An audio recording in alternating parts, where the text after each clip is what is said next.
मध्य प्रदेश की 28 विधानसभा सीटों पर होने वाले उपचुनाव के लिए बीजेपी ने अपना संकल्प पत्र जारी कर दिया। पार्टी ने हर सीट के लिए अलग घोषणा पत्र जारी किया है, जिसमें स्थानीय मुद्दों पर जोर दिया गया है। तो वहीं संकल्प पत्र के जवाब में कांग्रेस आरोप पत्र लेकर आई है।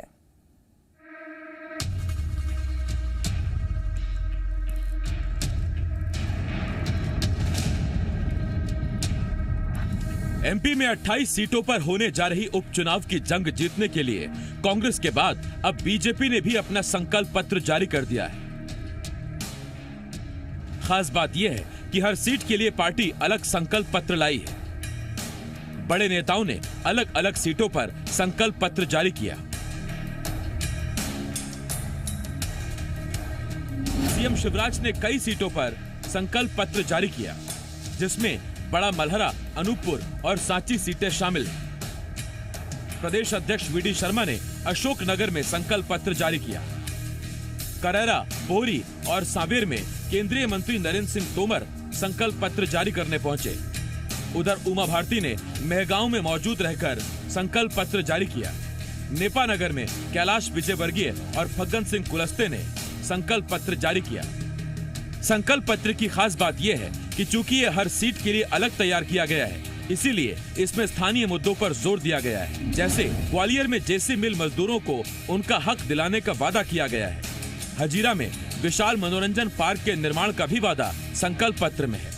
आगर के संकल्प पत्र में पॉलिटेक्निक, बस स्टैंड और नए खेल परिसर का वादा किया गया है। तो वहीं पेयजल की समस्या हल करने के लिए नर्मदा जल लाने का वादा सांवेर के संकल्प पत्र में किया गया है। हाट पिपलिया में आईटीआई और नेमावर में फ्लाईओवर का वादा किया गया है। सुवासरा और शामगढ़ को तहसील का दर्जा देने का वादा किया गया है। जबकि ग्वालियर पूर्व सीट के संकल्प पत्र पर मुरार नदी को विकसित करने का वादा किया गया है। एक तरफ जहां बीजेपी अलग अलग सीटों पर संकल्प पत्र जारी कर रही थी, तो दूसरी तरफ कांग्रेस सरकार के खिलाफ आरोप पत्र लेकर आई, जिसमें सरकार पर कई आरोप लगाए गए। तो वहीं बीजेपी ने अपने संकल्प पत्र को विकास का रोड मैप बताकर कांग्रेस पर निशाना साधा है। षड्यंत्र कूट रचित सरकार जो बनी है, उसका एक ही उद्देश्य है, घोटालों का। हमारे मामाश्री किसान के बेटे, वो ऐसे किसान के बेटे जिनके 15 साल के शासनकाल में करीब 22,000 किसानों ने आत्महत्या की। शहर नंबर 1 बनेगा, सफाई व्यवस्था अच्छी होगी, अच्छे उद्योग लगाने का प्रयास है जिससे युवाओं के चेहरे पर चमक आए। ये वचन पत्र नहीं है।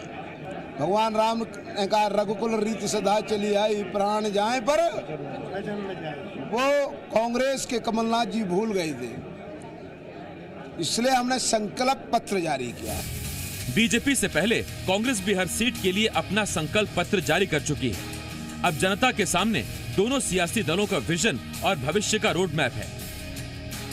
तय मतदाता को ही करना है कि वो किसके संकल्प पत्र पर भरोसा जताती है। ब्यूरो रिपोर्ट, जी मीडिया। वहीं बुरहानपुर में बीजेपी के राष्ट्रीय महासचिव कैलाश विजयवर्गीय ने बीजेपी के संकल्प पत्र का विमोचन किया और इस दौरान उन्होंने कांग्रेस के सवालों का जवाब भी दिया और कांग्रेस के आरोप पत्रों को लेकर जमकर निशाना भी साधा। कांग्रेस के मुफ्त कोरोना वैक्सीन के सवाल पर कैलाश विजयवर्गीय ने कहा कि जनता ने कांग्रेस को सवाल पूछने लायक ही रखा है। कांग्रेसियों को बोल दीजिए, उनको भी कोरोना की मुफ्त वैक्सीन देंगे। कांग्रेस के आरोप पत्र पर विजयवर्गीय ने कहा कि कांग्रेस इस लायक रह गई है, आरोप पत्र तैयार करें, धरना प्रदर्शन करें। कांग्रेस ने सरकार बनाने के लिए प्रदेश की जनता को धोखा दिया है। उन्हीं की पार्टी के लोगों ने कांग्रेस को सत्ता से बेदखल कर दिया। कांग्रेस सवाल ही खड़े करेगी। जनता ने उनको सवाल के लायक ही रखा है और हम समय समय पर जवाब देते रहेंगे। कांग्रेस के लोगों को भी वैक्सीन देंगे, उनसे बोल दीजिएगा, आप चिंता नहीं करेंगे।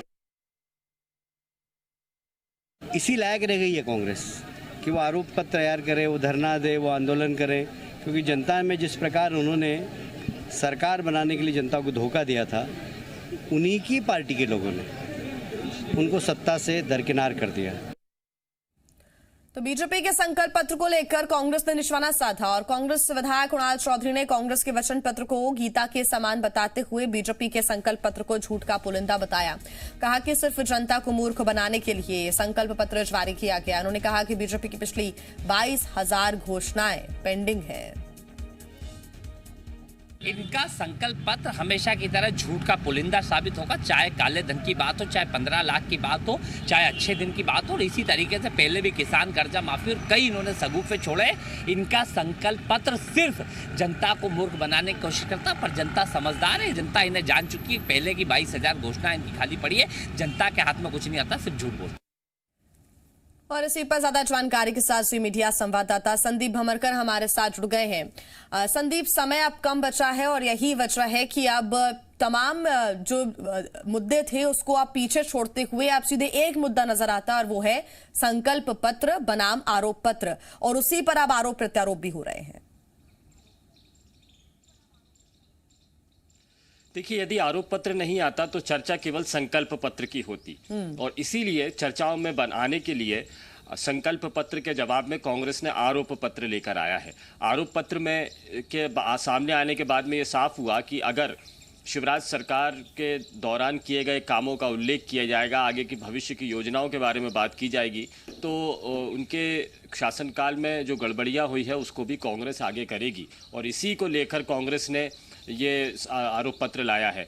इस चुनाव में एक मुद्दा ये भी था, बीजेपी बड़े ज़ोर शोर से ये बात कर रही थी कि 7 महीने के दौरान शिवराज सरकार ने बहुत सारे काम शुरू किए हैं। भूमि पूजन शिलान्यास के अलावा कोरोना काल के दौरान काम किए गए काम, फसल बीमा जैसे काम किया है, किसानों को राहत देने का काम किया है। तो ये सारी चीज़ें जब लाई जा रही थी तो जवाब देना कांग्रेस को ज़रूरी था, और इसीलिए आरोप पत्र लेकर आया गया है। आरोप पत्र में जो बातें कही गई हैं उसमें 7 महीने के दौरान जो गड़बड़ियां हुई हैं उनको सामने लेकर आया है, ऐसा आरोप लगाया है और जवाब मांगा है। तो अब चर्चा में दोनों है, संकल्प पत्र भी है और आरोप पत्र भी है। इस चुनाव में जब सरकार गिराने का एक मुद्दा चुनावी मुद्दा बना था, तो साथ में ये भी मुद्दा बना था कि 15 महीने की कमलनाथ सरकार और 7 महीने की शिवराज सरकार के दौरान के कामकाज की समीक्षा भी हो। और इसीलिए इस मुद्दे में पुरजोर रूप से बने रहने के लिए कांग्रेस ने ये हथियार का इस्तेमाल किया है।